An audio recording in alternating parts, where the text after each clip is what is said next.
Federal, Governo do Estado do Rio de Janeiro, Secretaria de Estado de Cultura e Economia Criativa do Rio de Janeiro, através da Lei Aldir Blanc, apresentam Fôlego, Programa de Formação e Capacitação para Profissionais da Arte e da Cultura. Eu passo a palavra para a professora Cristiane, que já está aí na sala. E quando você quiser, Cris, é só avisar que eu dou início à apresentação. Se você já quiser agora, eu posso colocar. Pode colocar, por favor. Já pode começar. Obrigada. Boa noite a todos. Especialmente a Joana Nantes e a Ana Ortiz. Agradecer o retorno de todos aqui, né, para a nossa terceira aula. O tema de hoje é atualidades, patrimônio cultural no Brasil, patrimônio e direitos culturais hoje. Pode ir passando, Joana, por favor. Não, pode voltar uma. Só um minutinho.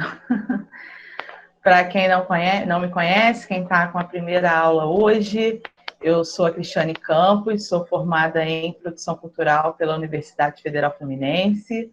Lá também concluí o meu mestrado em Comunicação e estou atualmente doutoranda em Comunicação também. Além disso, eu sou diretora da Barca Criativa Ações Culturais, e a gente atua no mercado desde 2010, com consultorias, produção de projetos, elaboração de projetos para leis de incentivo de todo o país. Bom, é um prazer estar aqui com vocês, novamente, e vamos à nossa terceira aula. Eu coloquei segunda aí, mas é terceira, né? Vocês sabem. Pode passar, Joana, por favor.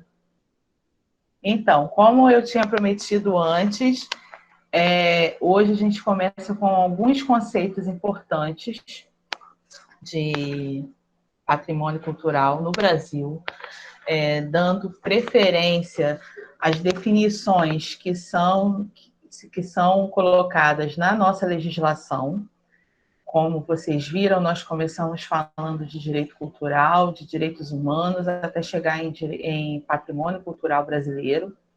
E aí hoje, a primeira parte da aula, vamos falar sobre alguns conceitos importantes, lembrando que o curso não dá conta de toda a legislação de patrimônio cultural, né, federal, a gente não passa nem perto de âmbito estaduais e municipais, mas a lei federal é que dá parâmetro para as leis dos outros âmbitos, né? Já dá para a gente ter uma boa noção partindo da legislação federal. E ainda assim, a gente está só pincelando algumas legislações, as mais importantes.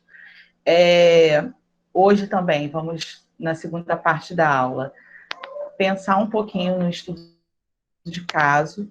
Vamos ver um pouquinho da situação do Museu Nacional da UFRJ, que fica aqui no Rio de Janeiro, ou o Museu da Quinta da Boa Vista, para os mais íntimos. Que é um caso muito interessante, de um museu bastante conhecido no país e no mundo, e que não podia deixar de falar dele nesse curso, desde o momento que eu fui convidada a pensar essas aulas, pensar esse material. O Museu Nacional sempre ficou na minha mente como uma coisa que não poderia faltar. Então, hoje a gente vai falar um pouquinho dele, estudar um pouquinho o caso específico do Museu Nacional. E, depois disso, a gente continua com a Portaria 375, que começamos na aula passada, e vamos terminar na aula que vem. Também, lembrando que não vamos estudá-la totalmente, porque é uma lei muito ampla, que passa por diversos assuntos do patrimônio cultural brasileiro, material, né, especificamente. E para quem quiser se aprofundar mais, ela está disponível na internet. Esse slide que vai para vocês hoje vai com o link da Imprensa Nacional, que é o link que eu recomendo para análise e estudo de leis, porque qualquer alteração aparece nesse site. E, por fim, a gente vai ver a terceira parte daquele vídeo sobre patrimônio imaterial, que estamos assistindo desde a primeira aula. E, no final, se sobrar tempo, eu acredito que hoje sobre mais tempo para a gente fazer perguntas e comentários, né? Para que eu possa respondê-los e a gente possa trocar mais do que a gente tem feito nas 2 últimas aulas. Por favor, Joana. O primeiro conceito que a gente acha importante conversar nesse momento, Joana, você pode passar o slide, por favor? É o conceito de preservação, né? Lembrando que esses conceitos que a gente vai trabalhar aqui, eles são, na maioria, especificados, conceitualizados na legislação brasileira de patrimônio. Pode ser que em outro lugar, num dicionário, numa outra publicação até legal, vocês tenham visto outra definição de cada uma dessas palavras que a gente vai trabalhar aqui. Porém, como a gente está trabalhando orientado para a questão do patrimônio cultural e a partir da legislação, esses são os conceitos que a legislação define com relação ao patrimônio cultural, tá bom? Preservação seria uma ação que designa o conceito mais genérico do conteúdo do trabalho do IPHAN em relação ao patrimônio cultural material. Implica nos processos de identificar, conhecer, proteger, normatizar, autorizar, avaliar, fiscalizar, conservar, interpretar, promover e difundir os bens culturais materiais. Quer dizer, quando a gente fala em preservação do patrimônio cultural, a gente está falando de uma forma quase genérica, de uma forma muito ampla, sem especificar quais são essas ações de preservação, né? E aí, como o conceito diz, essa preservação pode se referir a várias coisas, né?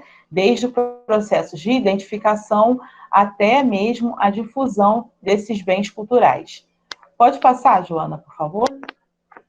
O próximo conceito é a conservação preventiva. Conservação preventiva, a gente considera o conjunto de estratégias e medidas de ordem técnica, administrativa e política que deve contribuir para retardar ou prevenir a deterioração do patrimônio material. Eu vou pedir para vocês gravarem bem esse conceito de conservação preventiva, porque mais à frente a gente vai conversar sobre o conceito de conservação, tá? Porque aí já tem uma definição um pouquinho diferente dessa daí, mas só lá para o meio da aula, para a parte que nós falaremos da portaria 375, a gente vai ter um conceito diferente de conservação, também dado pelo IPHAN. O próximo, Joana, por favor. O outro conceito importante para a aula de hoje é o conceito de inventário participativo. Desde as primeiras aulas, vocês têm trazido questões com relação à participação cidadã, né, com relação ao patrimônio cultural. Então, hoje, em vários momentos, a gente vai trazer essa questão da participação, hoje e na próxima aula, principalmente, pensando de que formas o cidadão que não é efetivamente ligado ao IPHAN ou a órgãos de proteção do patrimônio material podem contribuir com essa preservação.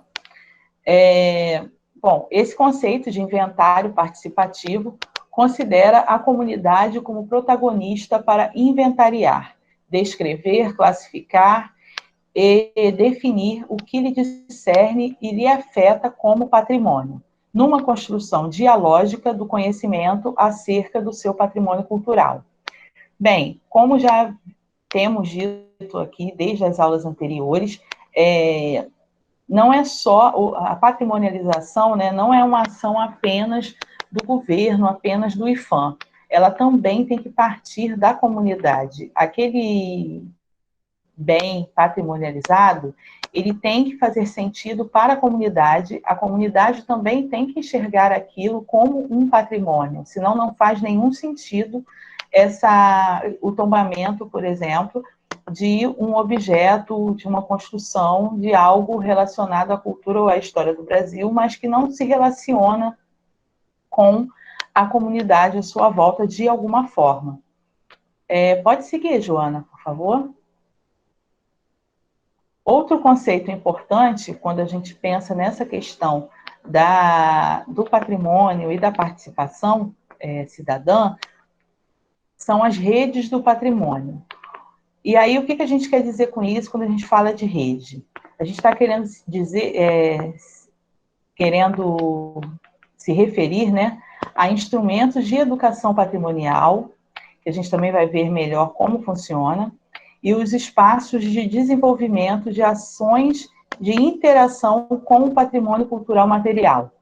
São instrumentos estratégicos de implementação da política de educação patrimonial pelo IPHAN, quando resultantes de um arranjo institucional entre, vamos ver, quem são os atores, o IPHAN, a comunidade local, a sociedade civil e demais instituições públicas e privadas para a promoção de ações educativas visando fomentar e favorecer a construção do conhecimento e a participação social e o aperfeiçoamento da gestão, da proteção, da salvaguarda, valorização e usufruto do patrimônio cultural brasileiro.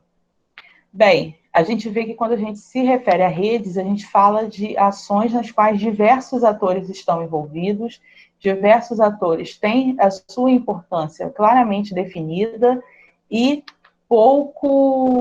horizontalizada, né? Apesar de, claro, as ações institucionais ficam por conta das instituições, mas esse tipo de ação, por exemplo, não é mais importante do que as ações populares, as ações da comunidade em si, para a realização daquela ação de educação patrimonial. Pode seguir, Joana, por favor. A gente também tem um conceito muito importante para a gente hoje, que é o conceito de reparação, que implica no conjunto de operações destinadas a corrigir danos de forma a manter o bem cultural no estado em que se encontrava antes da ocorrência do dano.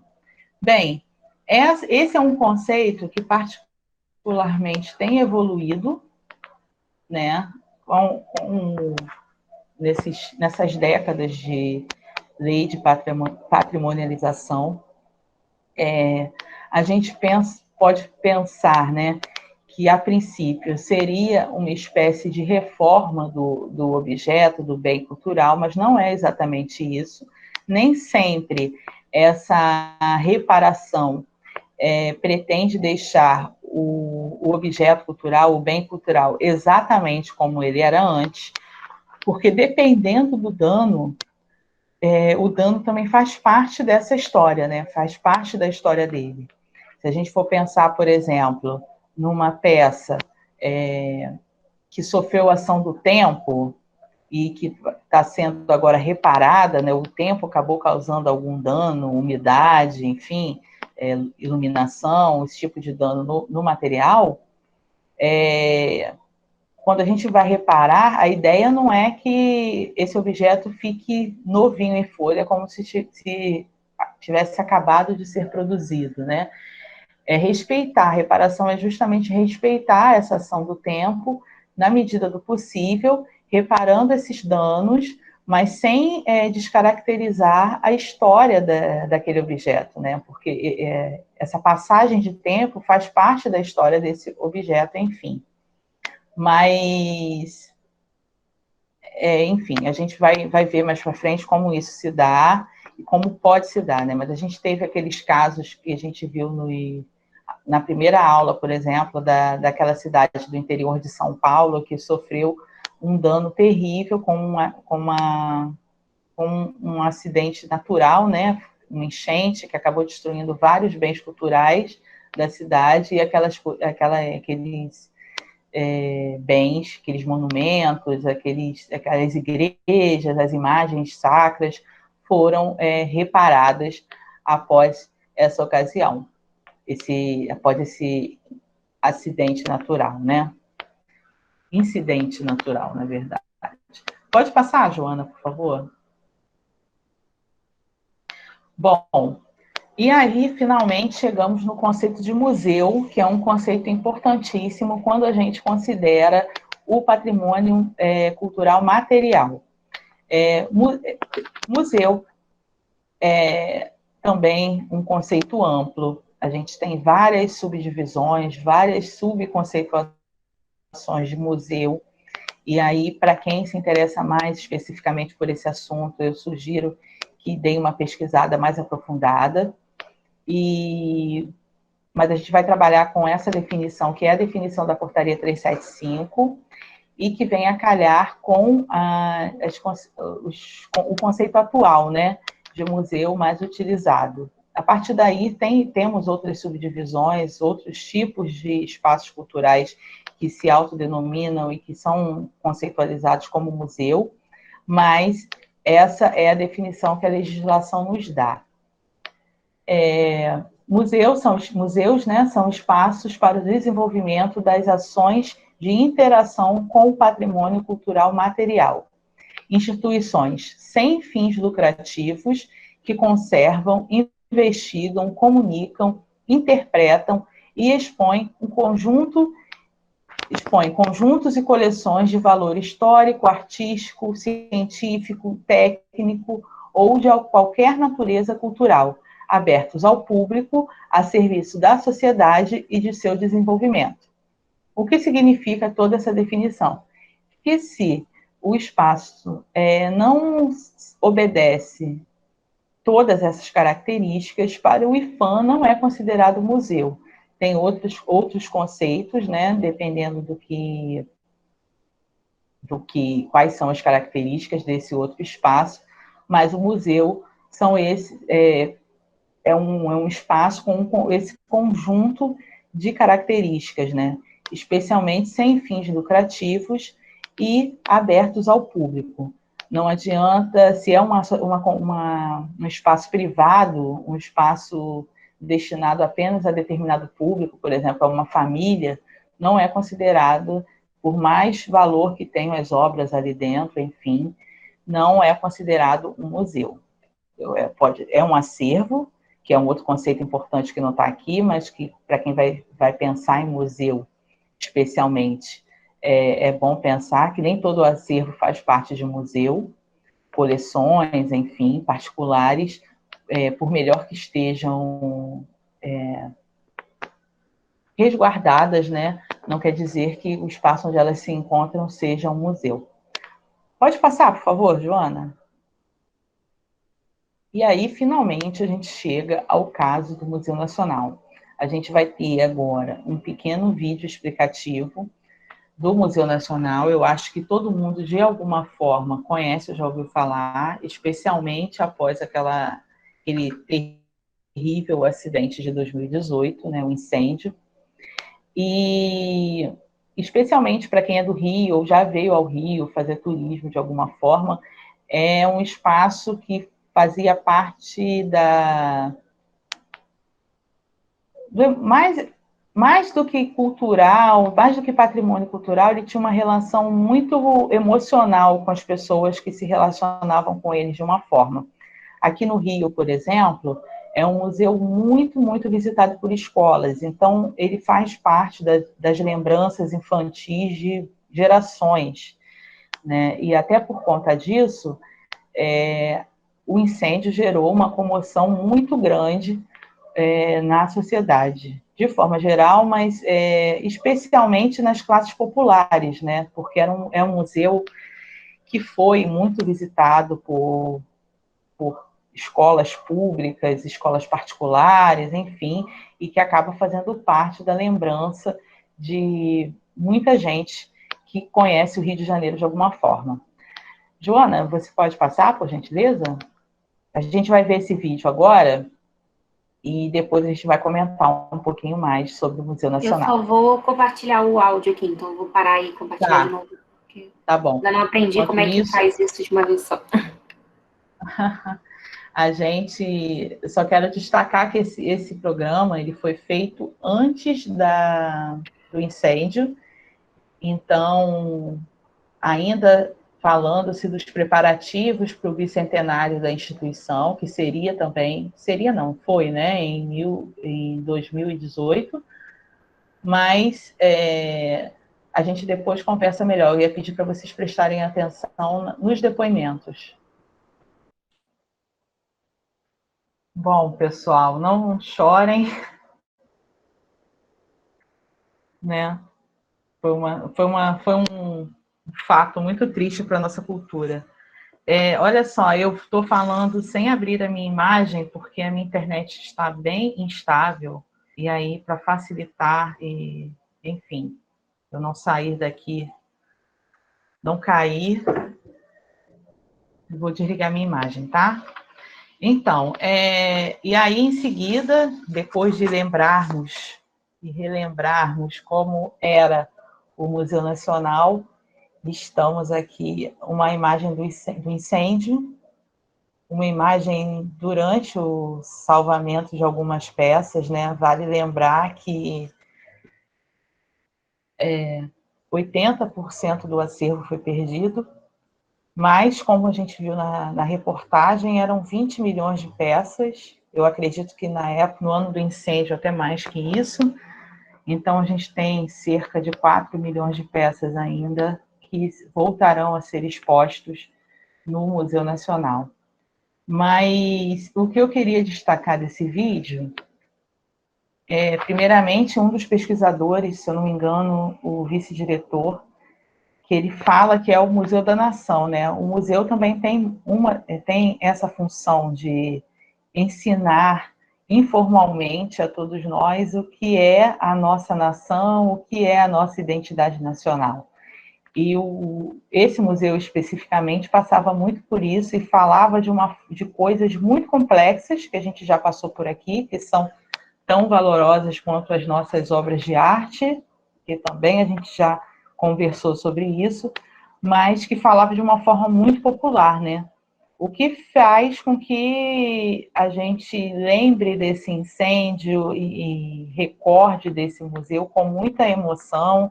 Muitas pessoas colocando aqui no comentário que estavam emocionadas com esse vídeo. Não é à toa, não é qualquer museu, não é qualquer espaço cultural que tem, e principalmente aqui no Brasil, que tem 1,5 milhão de visitas por ano, né? A gente já teve várias situações aqui no Brasil de perda de espaços culturais recentes, mas essa talvez tenha sido a mais marcante. A gente teve o Museu da Língua Portuguesa, a maior parte em São Paulo, mas infelizmente não é a primeira vez que isso acontece por aqui. Mas esse ficou mais na memória porque a comunidade, né, nós, a comunidade científica, a comunidade de visitantes, pesquisadores, enfim, esse museu era referência para vários grupos. E assim, é óbvio que quando a gente perde um espaço desse, a mobilização acaba sendo maior.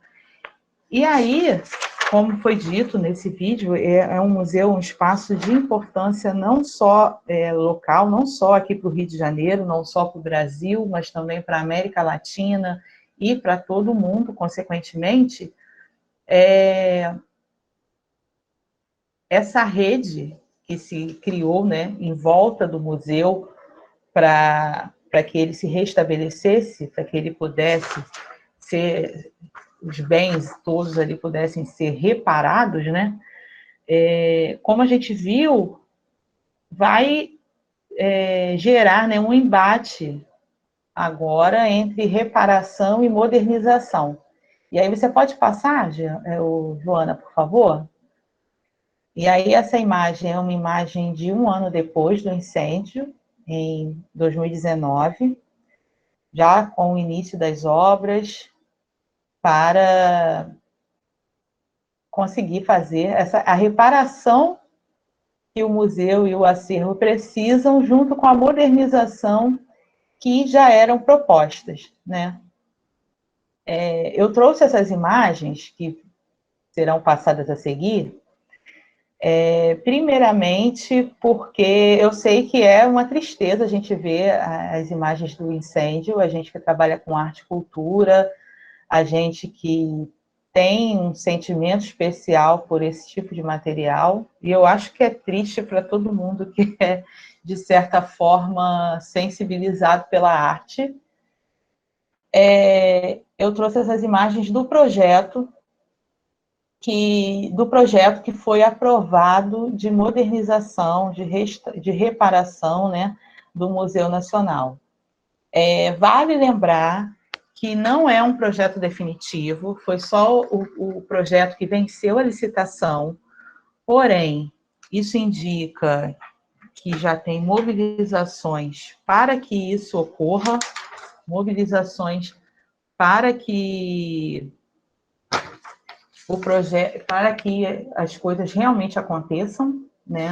Cris, posso Oi. complementar a sua fala rapidinho? Por favor, Joana, por favor. Então, a Cris, né, e eu estudamos com uma pesquisadora que pesquisa o Museu Nacional e trabalha no Museu Nacional também. Então, sabemos algumas informações, né? Só para complementar, a Cris falou sobre esse ter sido o projeto que venceu a licitação. Foi a empresa que venceu a licitação, não necessariamente o projeto que ela vai apresentar a vocês.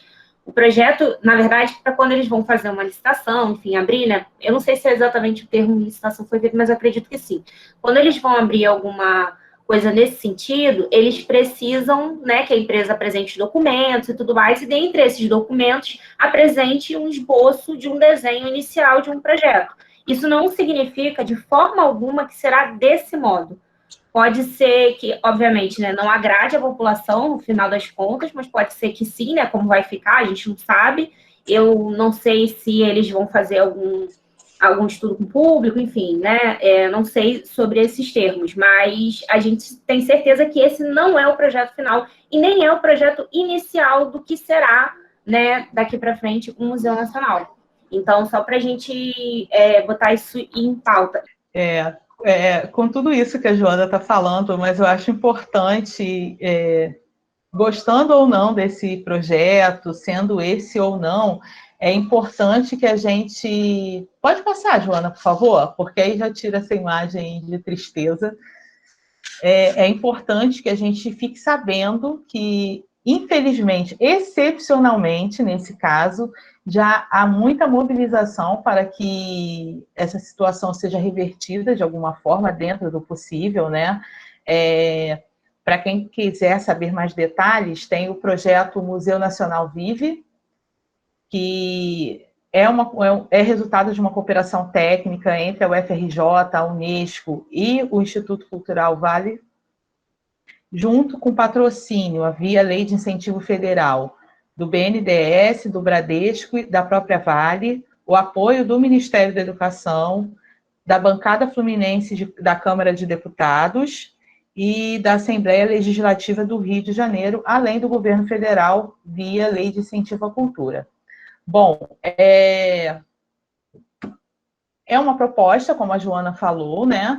Mas eu acho que o mais importante disso, que pode alimentar mais o nosso otimismo, é que algo está acontecendo, já estão se mobilizando para que esse acervo, esse prédio, enfim, essa história possa ser restaurada e modernizada.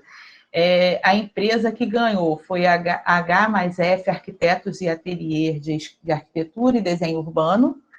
Foi realmente uma licitação, Joana, como você havia dito, e ainda vai passar por alterações, né? Esse foi só uma proposta, não é exatamente um projeto que vai ser executado, como a Joana bem disse, mas é uma indicação de que as coisas estão acontecendo, estão se movimentando para que em breve o museu possa novamente receber até mais pessoas do que recebia antes. Lembrando que, justamente por ser uma proposta, a reconstrução final, né, ela é orientada por uma parceria junto com a Associação dos Amigos do Museu Nacional, e caso alguém também queira saber mais detalhes sobre o andamento da obra daqui para frente, como está, também é um grupo interessante de se seguir. Pode passar, Joana, por favor? E aí seria o salão principal do museu, com teto transparente, enfim. São projeções, né? É uma proposta ainda, mas acredito que as modificações sejam feitas a partir disso e a partir do que se previa enquanto modernização do espaço. Pode passar, por favor, Joana? E aí seria um outro espaço do museu.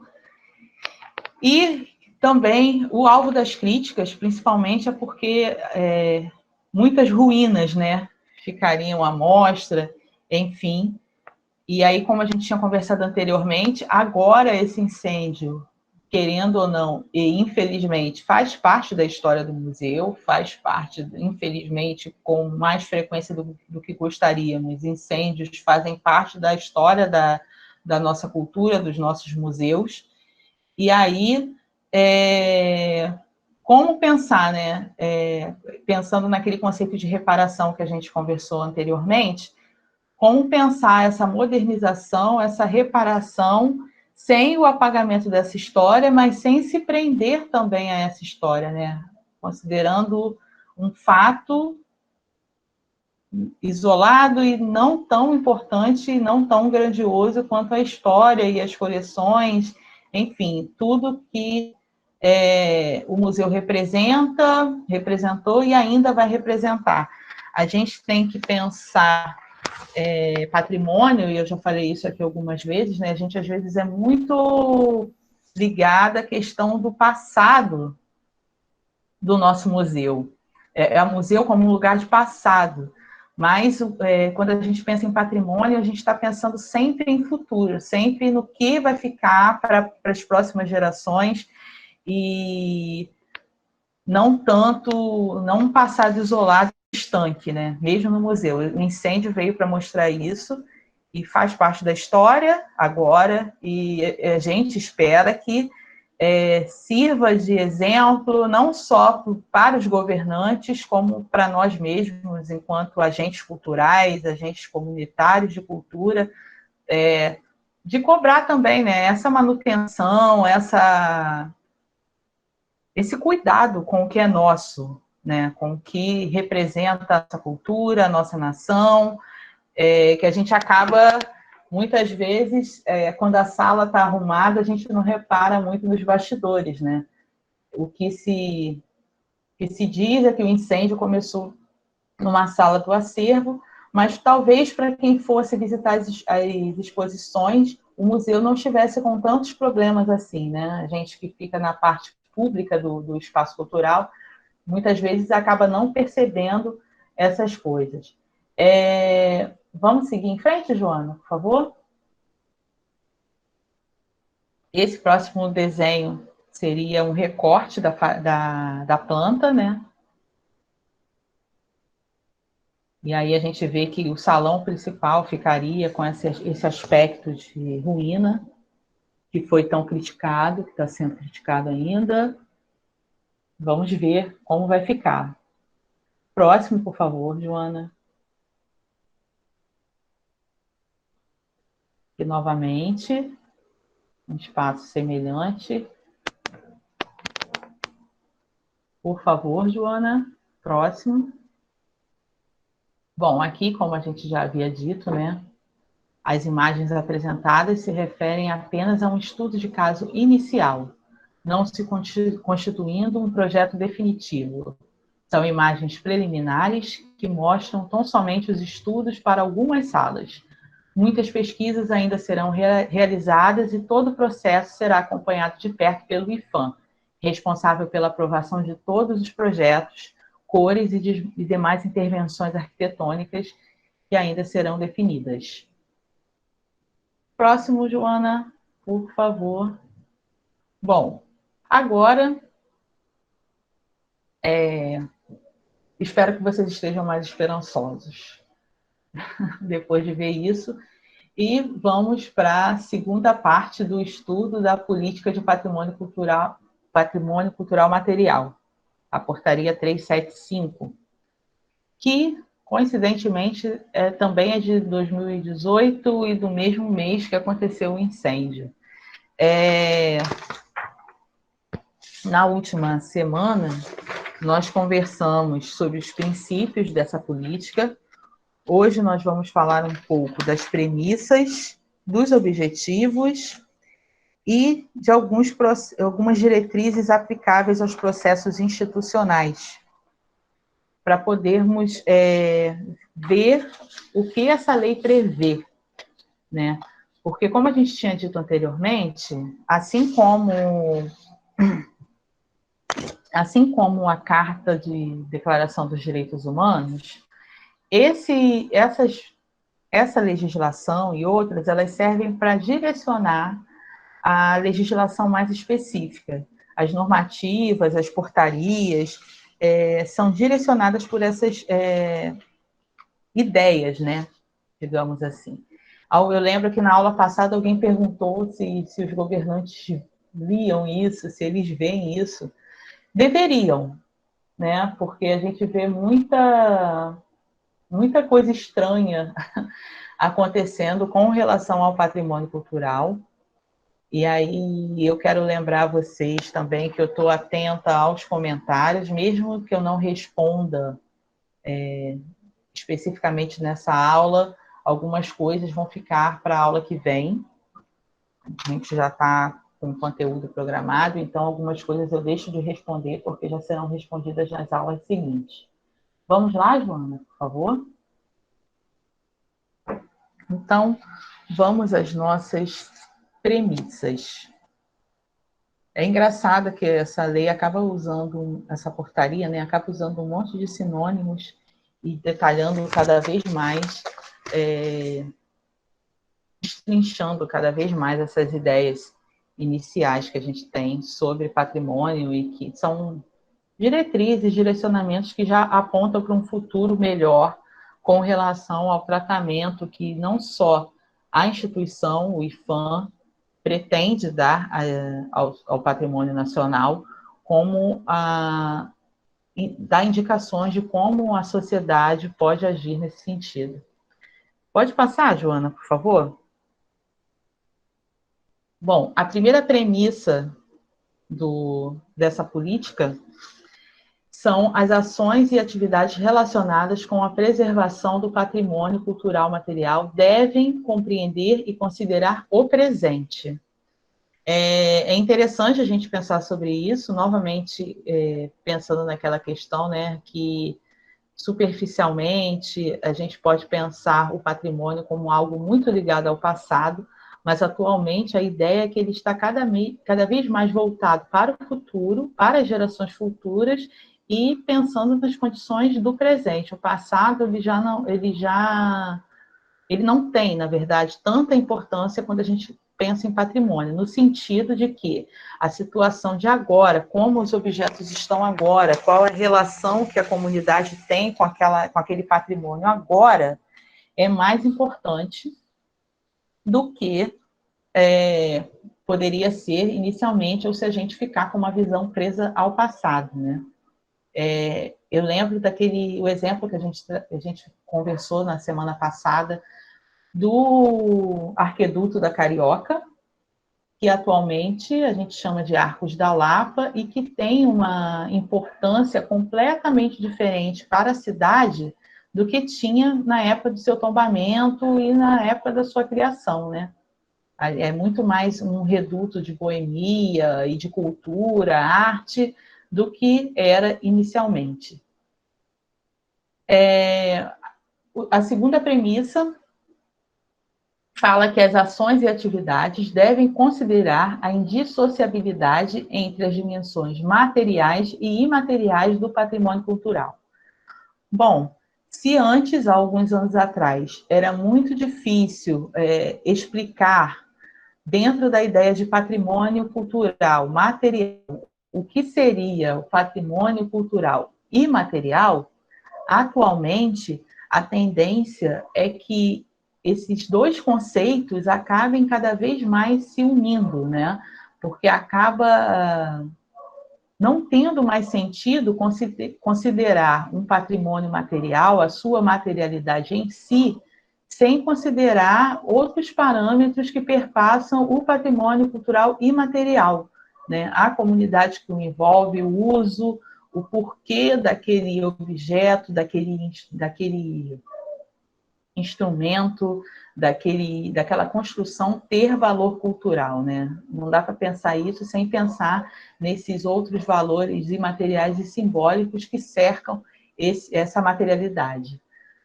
Passando, por favor, Joana. Outra premissa é que as ações e atividades devem partir da leitura do território e da compreensão das dinâmicas políticas, econômicas, sociais e culturais ali existentes. Bom, esse ponto reforça o anterior de que essa materialidade do patrimônio, ela não é isolada em si, né? Ela precisa de outros conceitos à sua volta para explicar a sua importância. A quarta premissa prega que as ações e atividades do IPHAN devem buscar promover a articulação institucional com diferentes níveis do governo e da sociedade. Bom, essa premissa a gente vê muito presente nessa questão no projeto do Museu Nacional Vive, onde a gente tem instituições nacionais, internacionais, de ensino, de cultura, bancos, ministérios governamentais, empresas governamentais, instituições governamentais, instituições privadas, todas envolvidas nessa questão, cumprindo, de fato, essa premissa que a portaria 375 prevê. Pode passar, Joana, por favor? A premissa 5, que prega que essas atividades devem buscar estimular o fortalecimento dos grupos sociais para a preservação do seu próprio patrimônio cultural material. Isso significa que se a gente vai preservar, por exemplo, um objeto de origem indígena, a gente deve também primar pela preservação e pelo fortalecimento daquele grupo cultural, né? Para que a peça não entre, não seja uma peça isolada. Aquela comunidade que produziu essa peça, que produziu esse bem, é tão importante quanto aquela peça em si. Então, não faz sentido você preservar a materialidade daquela cultura e não preservar aquela cultura em si. E, finalmente, a sexta premissa, que fala que as atividades devem buscar articular entre os entes federados e os demais órgãos e entidades componentes do Estado brasileiro, na construção de instrumentos de compartilhamento e de delimitação de atribuições relativas à preservação dos bens protegidos. Bom, aí a gente volta naquele sentido de que é a responsabilidade de todos, né? Seja no âmbito municipal, estadual, federal, todos eles têm responsabilidade sobre o bem patrimonializado. Pode seguir, por favor, Joana? E aí a gente vai para os objetivos da política de proteção do patrimônio cultural material. A gente pode passar, Joana. A gente tem um objetivo geral, que a gente pode considerar um objetivo geral, né, dessa política, que é o caráter orientador, estratégico e operacional, e busca promover de forma coerente e concertada a preservação do patrimônio cultural material. Lembrando que essa legislação é específica para patrimônio material e que ela tem também, quem puder depois se interessar a estudá-la com mais detalhamento, que a gente não vai poder fazer aqui, ela tem essas premissas, essas subjetividades, digamos assim, essas conceituações, mas ela também tem uma parte de orientações muito práticas com relação ao patrimônio cultural material. Tá? Então, quem puder depois olhar com mais calma, ela gera várias normativas, no final ela indica várias normativas, uma delas a gente vai comentar, né, com mais detalhes na próxima aula, que é a política de fiscalização, que foi uma questão levantada na nossa última aula. A gente vai conversar só na última. E aí, questões de participação, enfim. Pode seguir, Joana, por favor? Bom, o primeiro objetivo específico dessa política é qualificar, ampliar e integrar as ações e atividades de preservação do patrimônio cultural material. Esse objetivo é bem claro, né? Não tem muito o que comentar, ainda mais se a gente for considerar todas as premissas e os princípios que já foram estudados. O segundo objetivo, estabelecer práticas para a elaboração participativa dos instrumentos de preservação, de forma a ampliar a legitimidade perante os grupos sociais locais e agentes públicos, e facilitar a definição de estratégias de gestão partilhada do patrimônio cultural material. Bom, nesse sentido, a gente já começa a esboçar uma educação patrimonial, né? Porque a comunidade, os grupos sociais envolvidos com a materialidade do patrimônio cultural, eles só vão valorizar e preservar todos os grupos envolvidos, inclusive os grupos que não estão diretamente ligados a essa materialidade, quando esse objeto é legitimado para eles. E como que a gente faz isso? Com aquilo que a gente viu na reportagem sobre o Museu Nacional, né? Conhecendo a história, sabendo o que aquilo ali tem a ver com você, o que tem a ver com um determinado grupo cultural, por que merece respeito, por que é preservado.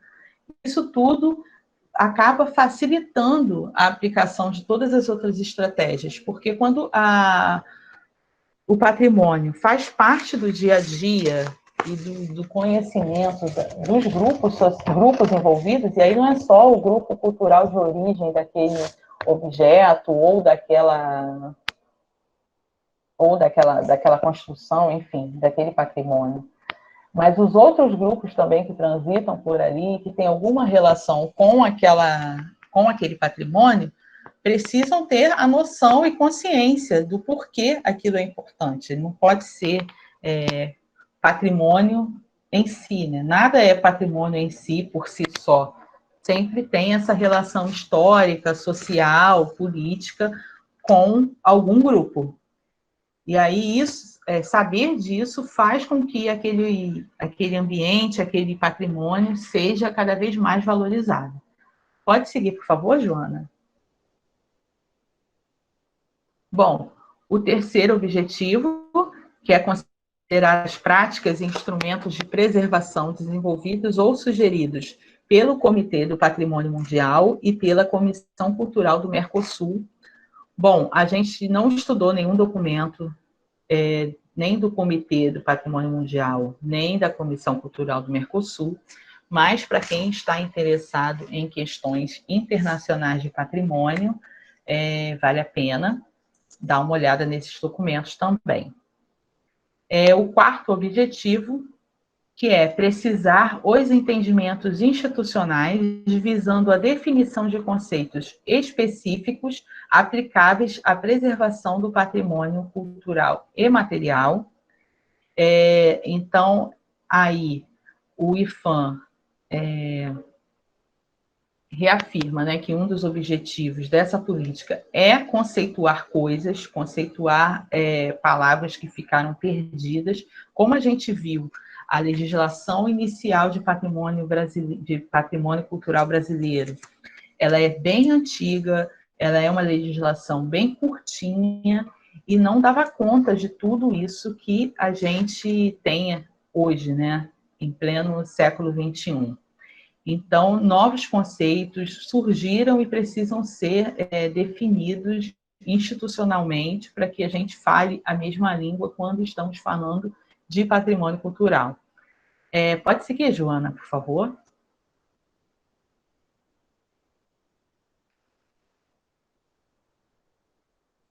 Joana?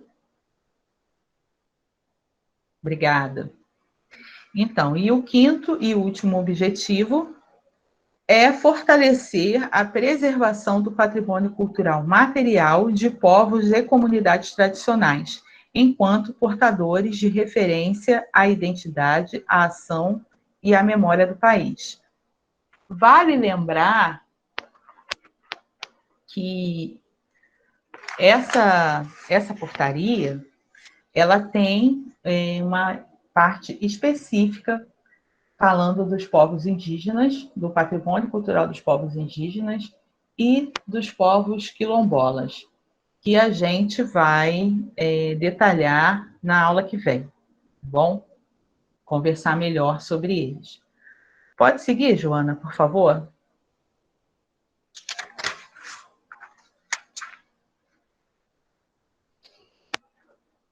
Então, agora vamos para as diretrizes de política do patrimônio cultural material, ditados aqui pela Portaria 375. Pode passar, Joana, por favor. Nós temos, quando a gente fala dessas diretrizes aplicáveis ao processo institucional, nessa parte em diante, a legislação começa a falar de conceitos e atitudes mais práticas, de funções mais práticas do IFAM. Ele cita 10 ações no artigo 6º, que a gente pode dividir em 4 grupos, inicialmente, e, particularmente, para a aula de hoje, eu optei em falar de um item de cada grupo. A gente vai ver o grupo todo, mas nós vamos conversar sobre um de cada. Por quê? Porque alguns a gente já falou anteriormente, de outras formas, outros são muito específicos, muito técnicos, e aí cabe do interesse de cada um. E outros eu já tinha prometido conversar com vocês a respeito. E são realmente importantes para a linha de pensamento sobre patrimônio material que a gente está querendo trazer para vocês aqui nesse breve curso. Bom, mas a definição dessas diretrizes que a portaria traz é essa aqui, né? São as ações e atividades relacionadas com a preservação do patrimônio cultural material. É justamente essa organização, né? A partir dos seguintes processos institucionais. Pode passar, por favor, Joana? O primeiro deles é a educação patrimonial, que a gente já teve uma dica anteriormente, né? O próprio nome já faz a gente pensar alguma coisa a respeito disso, já ter uma ideia. Em função de seu caráter transversal, deve contribuir para a construção participativa dos demais processos de preservação do patrimônio cultural material. Pensando nesse sentido, pode passar, Joana, por favor. A gente tem como definição que educação patrimonial são todos os processos educativos formais e não formais, construídos de forma coletiva e dialógica, que têm como foco o patrimônio cultural socialmente apropriado como recurso para a compreensão sociohistórica das referências culturais, a fim de colaborar com a sua preservação. Bom, isso aqui que a gente está fazendo é educação patrimonial, não formal. Porém, essa legislação cita esse conceito importantíssimo, uma coisa que já vinha acontecendo na prática, né, por muito tempo. A gente citou também as visitas escolares ao Museu Nacional, também são ações de educação patrimonial, se a gente for pensar num processo educativo formal, né, mas também as pós-graduações que acontecem, muita das ações que passam para a comunidade, que aquele bem é patrimonializável, né? Essa ideia que a gente já tem, de alguma forma, de patrimônio cultural, veio de alguma ação de educação patrimonial, né? E aí, novamente, reforça essa questão da coletividade, do diálogo, da mão de ida e volta, né? Que não é só o IPHAN que define, que determina o que é patrimônio ou não.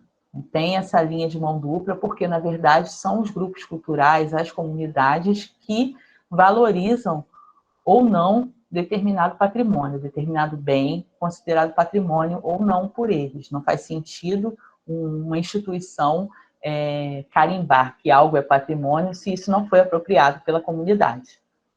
E aí, esses processos de educação patrimonial são importantíssimos para isso.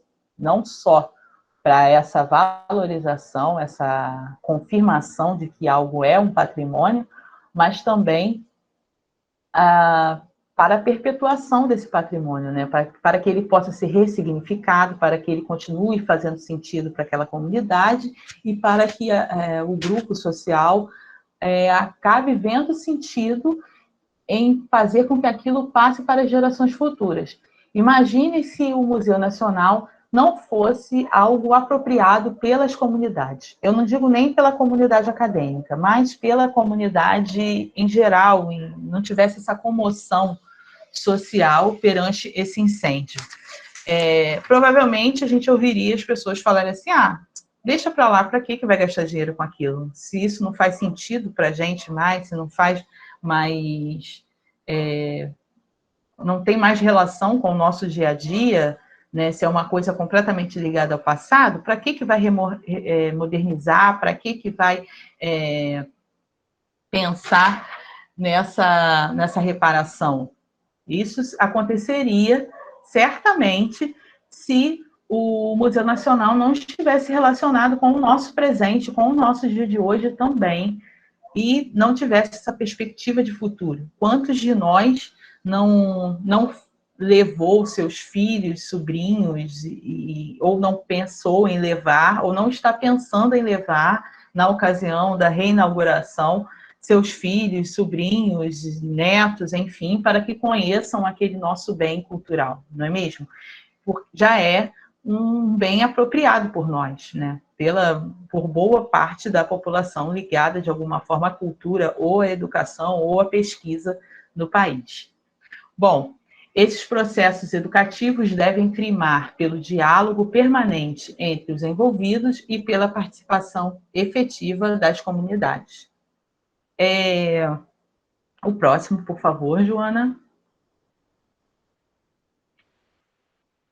E aí, contempla os processos educativos formais e não formais e colabora com a construção participativa e democrática do conhecimento, a criação de canais de interlocução com a sociedade, a participação efetiva da sociedade nos processos de preservação, o respeito à diversidade cultural, a articulação institucional e a compreensão do papel do Estado e da política de preservação do patrimônio cultural material.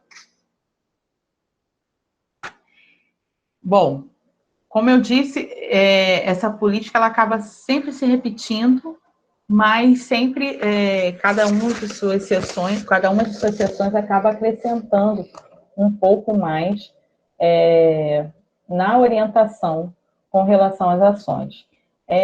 Vale lembrar que é uma lei muito recente, muitas dessas coisas ainda não estão em prática, ainda estão no papel, como muita da nossa legislação, infelizmente. Mas é a orientação e é a documentação que deve orientar as outras políticas culturais de 2018 para cá, né? E, felizmente, eu considero bem moderna, bem alinhada com os princípios dos direitos humanos, dos direitos culturais que a gente já pensou aqui, já conversou a respeito. Esse respeito à diversidade, essa participação da sociedade nos processos. Porém, nem tudo isso aqui está ainda em prática em todos os lugares ou de forma adequada, né? Da forma que gostaríamos que estivesse. Mas a gente deve lembrar que cabe também a nós, a gente vai falar mais disso na próxima aula, mas que cabe também a nós uma participação mais efetiva nos meios culturais e nos meios de defesa do patrimônio também, né? Porque normalmente o patrimônio cultural ele acaba ficando, quando cultura já acaba sendo o patinho feio da economia, dos setores políticos, já é aquele setor pouco considerado, infelizmente, no nosso país. E aí, quando a gente vai ver nas secretarias de cultura, no ministério, enfim, dentro do grupo da cultura, o patrimônio ainda é um setor muito pouco discutido, né? Apesar de, se a gente for falar em montantes financeiros, o patrimônio material ele é um dos setores que mais capta recursos individualmente, né? Não relativamente, mas individualmente, a gente for pensar os recursos necessários para a manutenção de um museu, de um espaço cultural, de patrimônio cultural, normalmente envolve obras, enfim, são recursos altíssimos. Mas, ainda assim, é muito pouco discutido, muito pouco conversado, quando a gente pensa em cultura no geral, ele é sempre deixado para depois, deixado no cantinho, e aí é uma preocupação muito específica de poucas pessoas. Pode passar, Joana, por favor? Então, também são instrumentos de educação patrimonial associados aos processos de patrimônio cultural material, o inventário participativo, as redes de patrimônio e o projeto integrado de educação patrimonial. Pode passar, Joana, por favor? E, enfim, ainda pensando nas...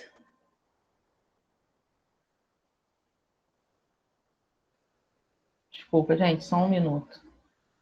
Ainda pensando nas diretrizes, né, da política de patrimônio, além da educação patrimonial, nós temos a identificação, o reconhecimento e o patrimônio, e a proteção, que são formas de patrimonialização de um bem cultural material.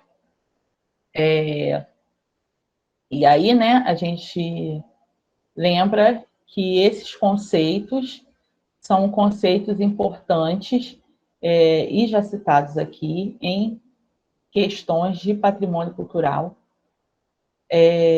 São atos, né, que formalizam a patrimonialização de um determinado bem.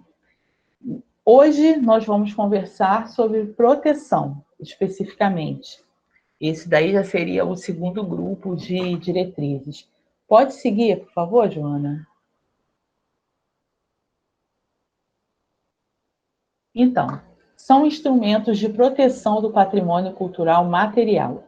O tombamento, que é aplicável aos bens materiais em geral. O cadastro, que se refere aos bens arqueológicos.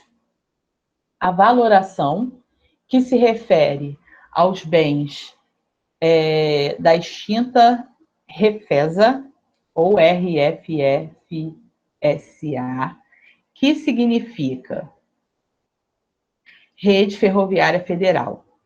Esse foi um órgão do governo federal, né, que foi extinto, se eu não me engano, em 1997, e aí os seus bens passaram ao IPHAN também.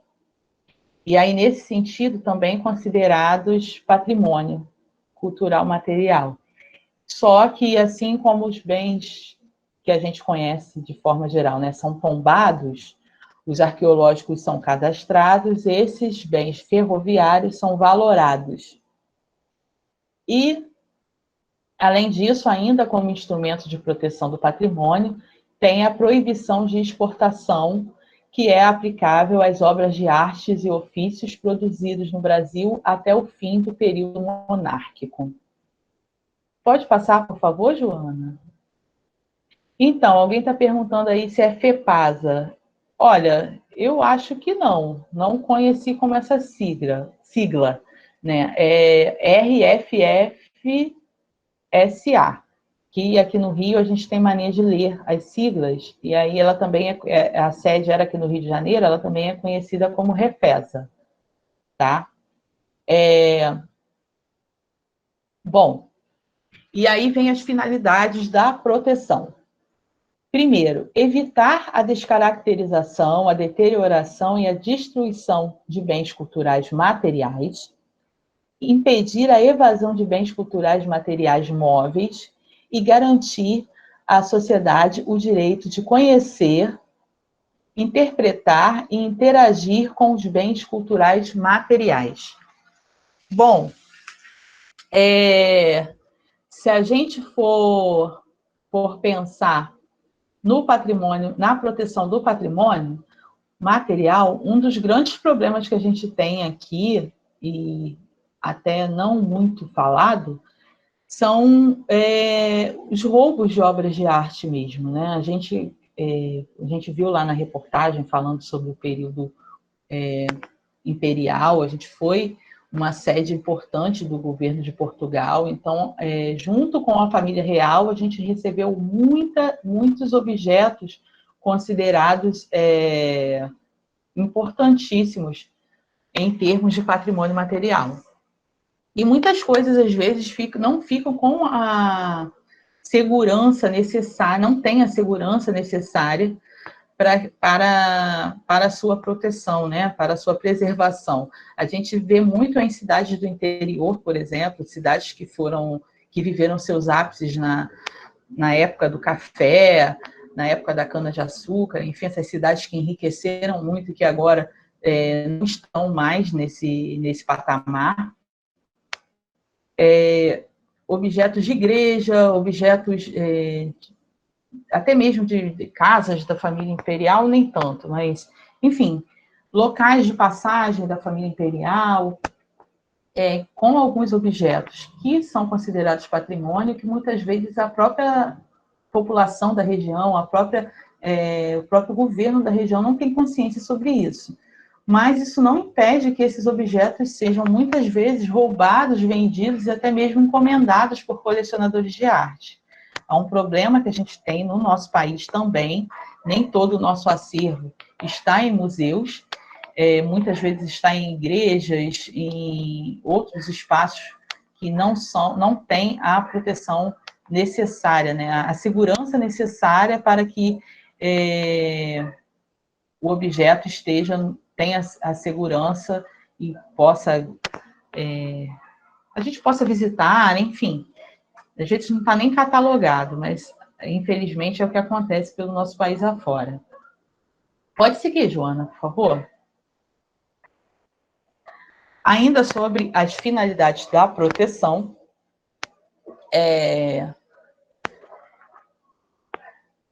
essa portaria, né, diz que o IPHAN protegerá, pelo instrumento de tombamento, os bens previstos no Decreto-Lei 25, aquele que a gente estudou inicialmente, desde que possuidores de representatividade, significação ou importância nacional e resultantes de processos culturais.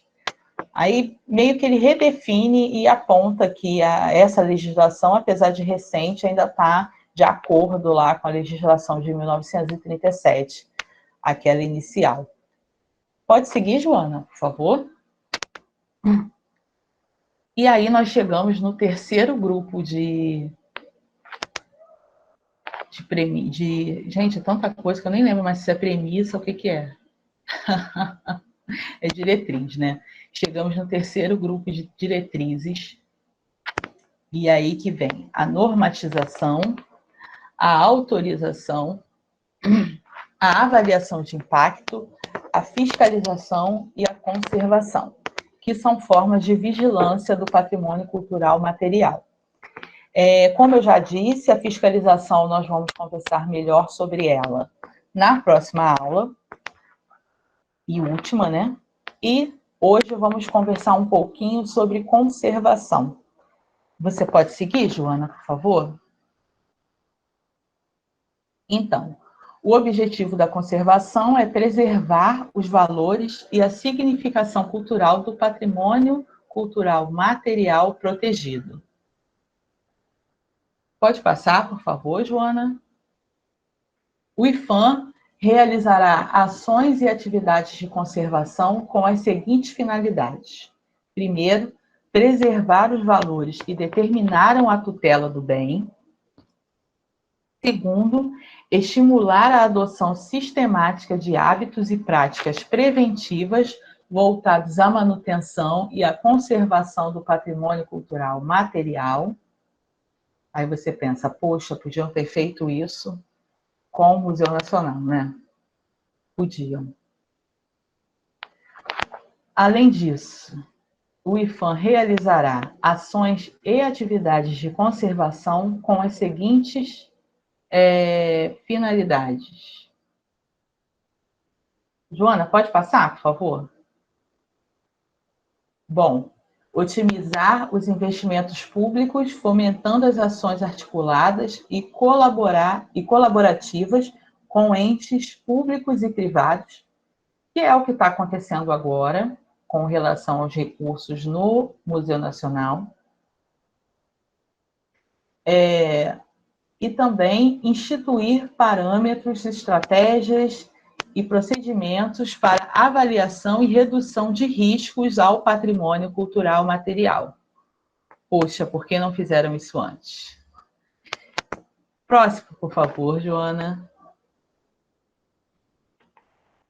Então, esse documento, essa portaria também diz que, com relação à conservação, o IPHAN deve buscar, primeiro, qualificar as intervenções, considerando a necessidade de adequação do patrimônio cultural material às necessidades contemporâneas, visando garantir seu uso e sua apropriação social. E aí a gente subentende, né, as questões de modernização, de ressignificação dos patrimônios. E a segunda ação do IPHAN, com relação à conservação, também é prevista valorizar os sistemas e técnicas tradicionais e os detentores dos saberes relacionados a essas práticas, fomentando o conhecimento, o aperfeiçoamento tecnológico e a qualificação de profissionais. E aí, quando a gente pensa nisso, a gente pensa nos cursos, nos congressos, nos encontros que o IPHAN oferece. Para quem tem interesse, o canal do IPHAN no YouTube tem bastante material desse tipo por lá. Claro que não tão práticos, mas tem alguns congressos, algumas palestras que podem ser interessantes. Eu vi aqui que entre os alunos tem bastante gente que pesquisa e estuda patrimônio de alguma forma, ou que tem projetos relacionados a patrimônio, então vale a pena dar uma olhada. O próximo, por favor, Joana.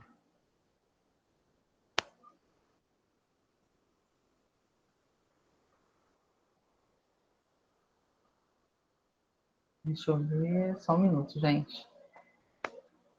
E aí, nós chegamos ao último grupo de diretriz, que é voltado para interpretação, promoção e difusão, que são as formas de interação com o patrimônio cultural material. E é justamente a partir daí que nós vamos começar o nosso estudo final da portaria 375 na aula que vem. Agora, nós vamos continuar a ver aquele documentário sobre patrimônio imaterial e, em seguida, nós vamos conversar um pouco sobre os comentários de vocês e, enfim, as perguntas. Se alguém quiser aproveitar agora o tempo do documentário para mandar pergunta, agora é o momento. Vamos em frente, Joana, por favor? Obrigada. Obrigada, Joana. Bom, gente, vamos aos comentários. Primeiramente, nesse vídeo especificamente de hoje, a gente viu o queijo artesanal de Minas, né? Como ele é feito, como eu havia dito antes, esse patrimônio imaterial, o que a gente registra é o modo de fazer. A gente percebe que não é qualquer queijo, é um queijo feito de uma forma muito específica, e no caso do queijo de Minas, até a forma de consumi-lo é considerado também patrimônio, como a gente viu ali.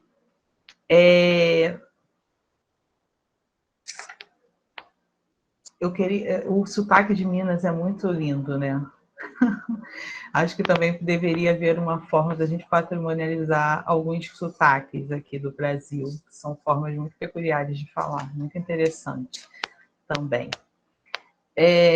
Além disso, vale destacar no segundo vídeo, que fala daquela cachoeira indígena, daquela cultura indígena como um todo, que também é patrimônio material. É importante a gente perceber, né, o quanto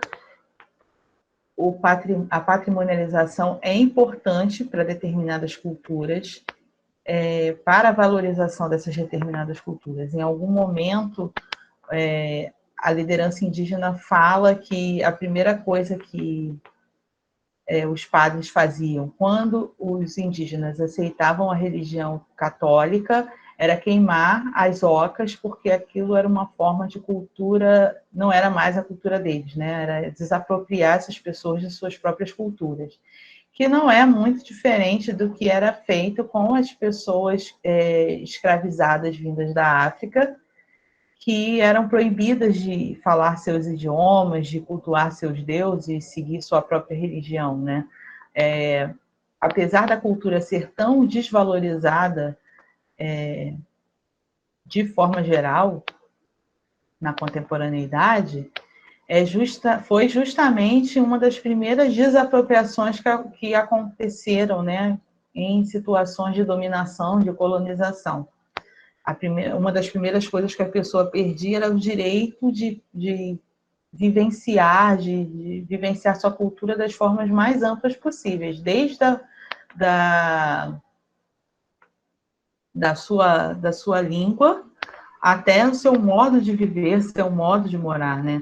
É interessante a gente pensar isso no âmbito dos direitos culturais, da Declaração dos Direitos Humanos, tudo isso que está lá em frases tão simples, vieram para tentar fazer com que ações como essas não se repetissem mais no mundo. Seguimos tentando. Eu vou tentar responder alguns dos comentários de vocês, algumas perguntas, tá? Para a gente poder encerrar. Bom, a Natália Marques colocou aí o site do ICOM, que eu esqueci a tradução dessa sigla, mas, enfim, deixa eu achar aqui, vou passar direitinho para vocês. Que é o Conselho Internacional de Museus, e que tem representação aqui no Brasil. Não é um órgão governamental, é um órgão internacional no qual os museus se filiam, tá? E aí, quem quiser mais informações, a Natália, acho que foi a própria Natália que falou que eles estão com um novo conceito de museu. Então, vocês podem dar uma olhada lá e ver esses conceitos, né, eles acabam se modernizando, é inevitável. Falando de conceitos, deixa eu ver aqui. Deixa eu ver quem foi que mandou essa mensagem. Olha, eu perdi o nome, mas perguntando se o conceito de reparação e restauração são sinônimos.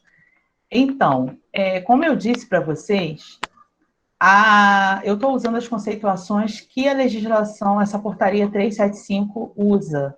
Temos vários conceitos lá no finalzinho. Quem tiver acesso, puder dar uma olhada nisso, foi a Luli, que mandou, Luciana Luli, que mandou essa pergunta.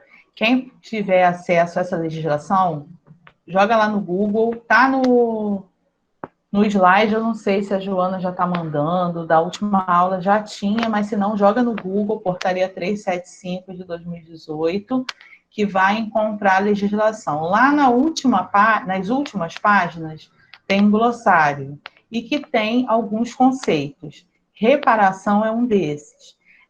O conceito específico de conservação tem na legislação, a gente já falou sobre ele, mas o conceito de restauração, ele não aparece. Eu não sei te dizer se ele tá sendo usado como um sinônimo ou como uma evolução do conceito, tá, Lúlia? E aí, porque eu particularmente não participei da formulação dessa legislação. No entanto, o conceito de restauração, ele já não aparece aqui. Não é um conceito usado nessa legislação. Pode ser, não estou afirmando, pode de desuso, e esse de reparação seja uma aparência mais moderna dele, né? Que essa legislação traz e que talvez ainda não esteja no uso, né, no nosso dia a dia ainda. Porque esse conceito de restauração tem muito a ver com isso de deixar da forma que era antes, né? E o de reparação, ele já aceita que alguns danos fazem parte da história do bem, do patrimônio. Então, pode ser que seja isso. Eu vou procurar saber melhor, mas eu acredito que esse conceito de restauração esteja entrando em desuso e esse de reparação seja um mais moderno. Depois vieram muitos comentários sobre o Museu Nacional, né? A Laura Teixeira colocou aqui que uma parte da arte indígena estava emprestada ao Memorial dos Povos Indígenas em Brasília e por isso foi salva, e que outras que podiam ter emprestado mais, né? Infelizmente, apesar de ser uma situação que já era prevista e por isso já havia projetos de modernização do museu, não era esperado, né? Era uma coisa que poderia acontecer, mas não era. Senão, com certeza, todo o acervo teria sido, de alguma forma, tirado de lá, nem que fosse para ficar ali nos jardins da Quinta da Boa Vista. Mas, infelizmente, não era uma coisa possível de se prever. E aí, algumas pessoas, como a Amanda, a Natália Marques, o Felipe, né, lamentando dolorosamente, algumas pessoas colocando aqui que choraram, inclusive. Foi uma situação muito emotiva. Eu acho que dificilmente quem conheceu o museu em algum momento, quem tem alguma ligação com o Museu Nacional, não ficou consternado e chorou, sentiu vontade de chorar vendo aquelas imagens. Até por isso, eu procurei trazer as imagens da proposta, que ainda não é um projeto, né, da proposta de reparação e modernização do Museu Nacional, porque realmente foi um acontecimento muito triste na história da nossa cultura. E aí tem um comentário aqui da Natália Marques falando que está triste em ver que tu está vendo esses vídeos, vendo toda aquela beleza e saber que nunca vai poder conhecer. Bom, é uma realidade. a gente tem que deixar o passado para trás, né? Não tem outro jeito. Muitas coisas foram perdidas, incineradas, sem salvação. Eu acredito que eles ainda devam estar tentando salvar algum material, porque, enfim, fogo, altíssimas temperaturas, o material foi realmente incinerado.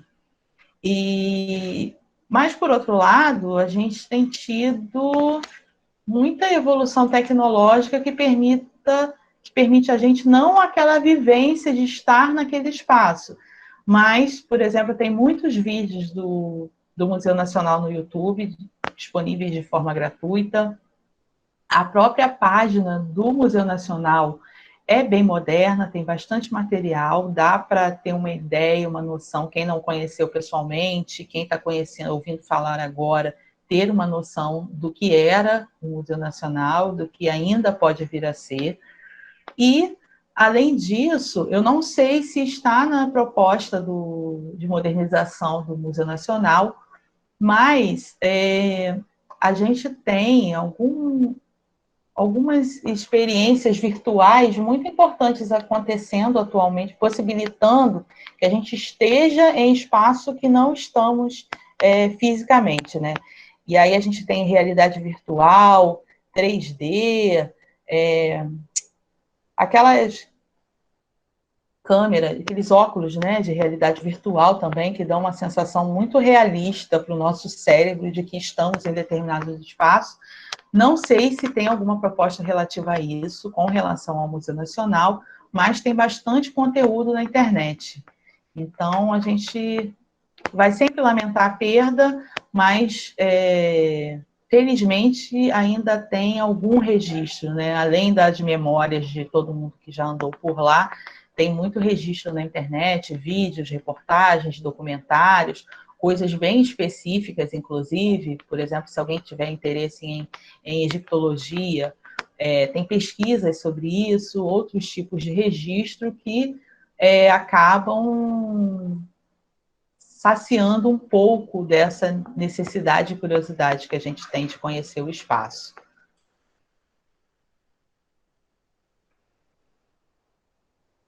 Bom, mas é isso, realmente é uma perda sem precedentes. O Felipe está colocando aqui que é uma pena o nosso país não saber valorizar tantas coisas boas que tem. Realmente, a gente tem museus maravilhosos.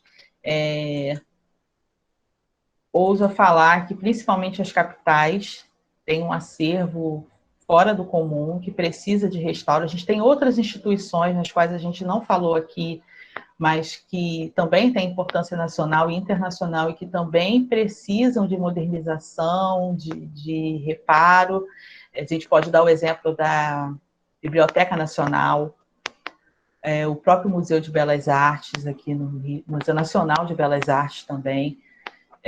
Infelizmente, acho que a gente pode contar nos dedos, são pouquíssimos os espaços de cultura público que não estão precisando de socorro nesse momento e que acidentes como este que aconteceu com o Museu Nacional e com alguns outros na nossa história, podem acontecer novamente, né? São suscetíveis de novos incêndios, novas inundações por chuvas. Tudo isso acontece aqui, infelizmente, comumente.